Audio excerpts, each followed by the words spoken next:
Hello, Rocco. You're up first. Hey Bart, how's it going? You live in Uganda. Yeah, currently I'm working out here. Okay, and what's the capital? From New Jersey originally. Uganda, New Jersey. Same difference. Same difference. Yeah, Um, exactly. what is it? Lapore? What's the name of the big city over there?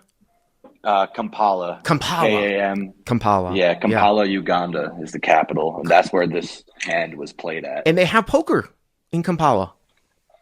Yeah, it, from what because I only got here maybe like like summer last year. Okay. But what people tell me, they kind of started it up as like home games during the COVID, like Yeah. when COVID first broke out, because Mm, here like the lockdown was really bad. yeah. Uh, but yeah, then it kind of got popular. Then most casinos they're probably like five within like without traffic 10 minutes from where I'm living, and they all pretty much have a game running most Okay. days. So, what is the sort of equivalent here as we get into this one in terms of game size? Uh, yeah, so the it's 2-3. This is a six, so there's a because there was a straddle in the hand. Hmm. But it comes out from like 5,000 shilling, 10,000 shilling, 20,000 shilling, So, like Ugandan shilling. 2-3 US equivalent, but it's six, right, with a straddle here. Is that right? Correct. Okay, and how about That's how correct. deep are you in US dollars here? 1,630. All right, so pretty deep. Now, is this game straddled Yeah, every single hand? a lot of hands. Okay. Probably, I would say majority of the time is straddled. Okay. As SOG says, most African countries have a small poker community in their capitals. So that's interesting. I mean, I know there's definitely expats and stuff. I just didn't know if, it was like more casino, like in a regulated thing or a home game. So, okay. So 2, 3, 6, 16, 30 effective. Okay. We're nine-handed, Okay.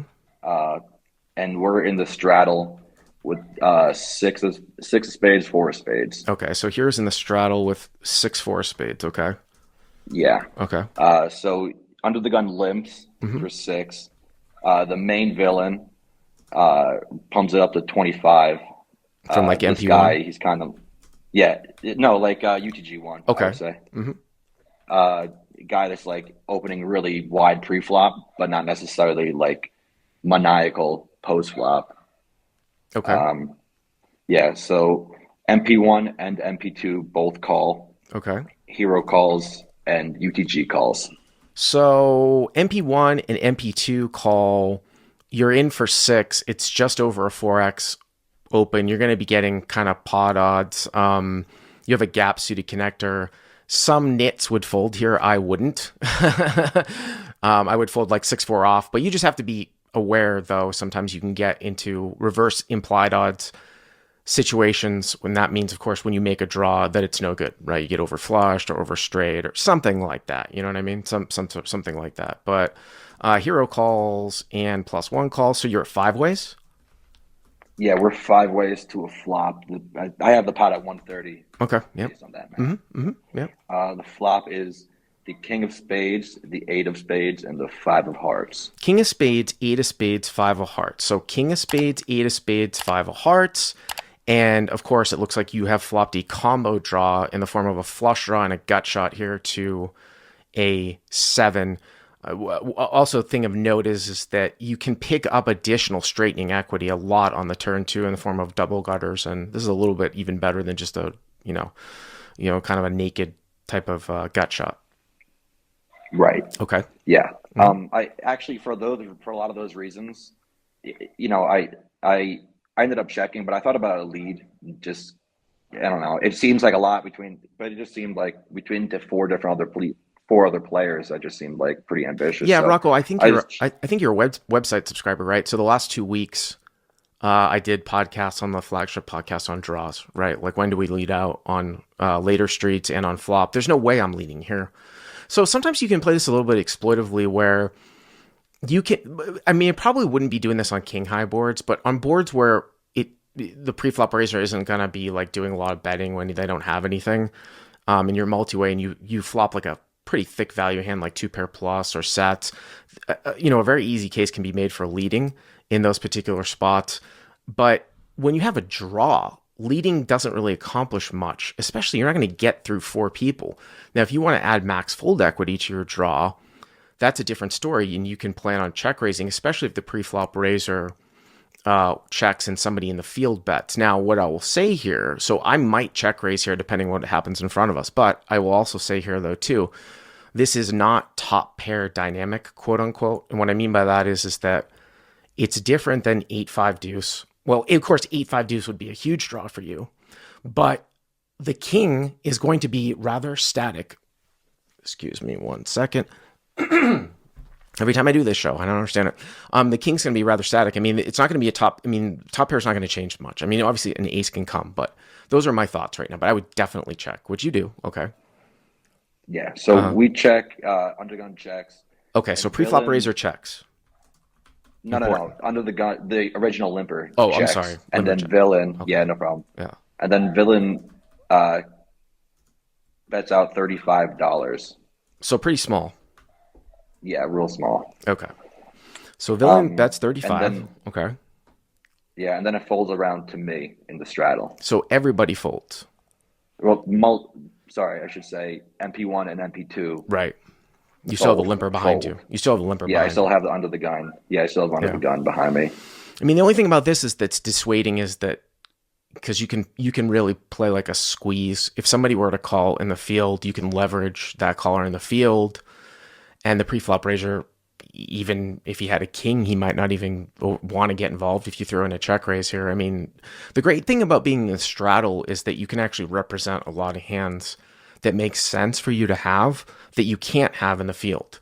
Like if you're completing with 6-4 suited here, you can have king 8 suited, you can have king 5 suited, you can have 5-8 suited, right? You're not going to have any of those hands calling in the field. So it's actually viable for you.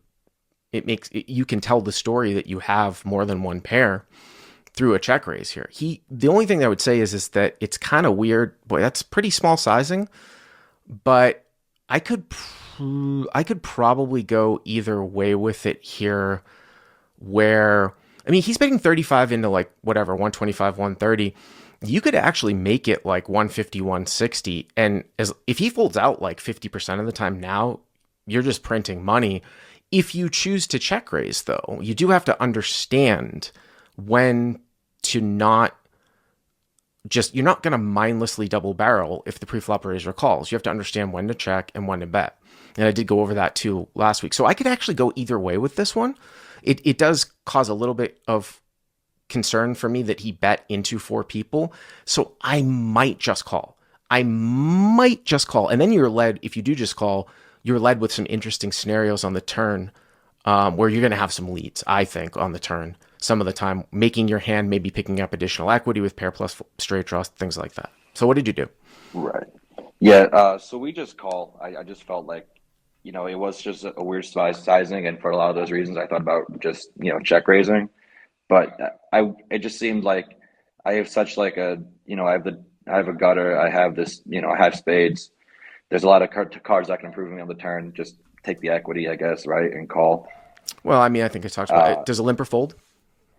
And yeah, under the gun folds. Okay. Shout out to Babyface, by the way. I'm sure you're listening to this because you got excited when I told you that I was going to be on the podcast. Is that a guy in Discord, Babyface? No, that's the guy that a friend of mine from the casino that's played at. That's the guy from Uganda. Oh, okay. Yeah, it's the guy from Uganda. All right, so it looks like it's 200 USD now to the turn, right? Correct. Okay. Yeah. So the turn comes the 4 of clubs. 4 of clubs. Okay, so this is one of these ones. This is one of these ones where it's kind of interesting because now you pick up a pair. So what's different about this as opposed to like maybe picking up a double gutter where you would still have absolutely no showdown value is that you are ahead now of like whiffs like ace, queen, and ace, jack. Now you could do some leading on this card and represent like 6-7. But I remember talking about, I think there was a call-in that we posted up too from a couple of days ago where I kind of want a max fold equity here where I might be going for a whole lot of check raising here. And if he's going to bet off aces, if he's going to bet off a king, it puts him in a real tough spot when 6-7 comes up. So I'd like to go for max fold equity because if you just come out and lead and he does have a king, he's probably going to call, right? But if he's got air, you have the board like covered now with pair plus flush draw. Like he doesn't have that many outs. You know what I mean? Mm-hmm. So. Right. I check. Hmm. Villain bets half pot, so 100, Okay, and so we just UTG. call again. No, I check raise here all day long. Sure. I mean, I'm Yeah. just No. saying Fair for enough. the reason, but you guys are deep too, right? So plus one bets 100. Yeah. Okay. So yeah, we're still really deep. I mean, here's the thing about this that's kind of interesting, like in a theoretical perspective. I mean, it's really hard because it's like five ways, right? But this turn card against somebody who's completing out of the big blind against the pre-flop raiser, if it was like a heads up situation or a more common situation that we would look at, would be reflected with a check a lot. The guy who's raising from upfront would check this card a lot, I think, against the guy that's completing pre-flop in the blind, or in this case in the straddle. Now, you don't always have to do that. Like I teach on Crush Live Poker that we can play a robust bet fold exploitable sort of approach where we can just continue to bet off like ace, king, and aces. And then if somebody were to check raise us, we can even go with a plan of bet folding because we're going to get called by worse kings and draws, and they're never really check raising us with the draws that they're supposed to or worse. So when you have that setup, you can go for bet folds a lot. So when this guy bets 100, I would be trying to put a ton of pressure on him with your equity here. Right. But you Okay. call. No idea. I just call. I mean, you have how much equity do you have against one pair here? I mean, now, like, say he has ace king, right? You just picked up five more outs, right? I mean, you're at least 30%, at least thirty Right. percent with one Yeah. card to come against, one pair. So Mhm. Yeah. No. I looking back, and it definitely warrants a check raise. I think for sure, considering how deep you are for all those reasons, like you said. pot's now 400 US. Okay. Right. Uh huh. So past 400 US, Yep. and the river comes the King of Hearts. So the river is the king of hearts. Okay. Hmm. Okay. Um, and we check. Mm-hmm. And you just hope that you. I mean, here's the thing. Like you hope. Here's the thing. Like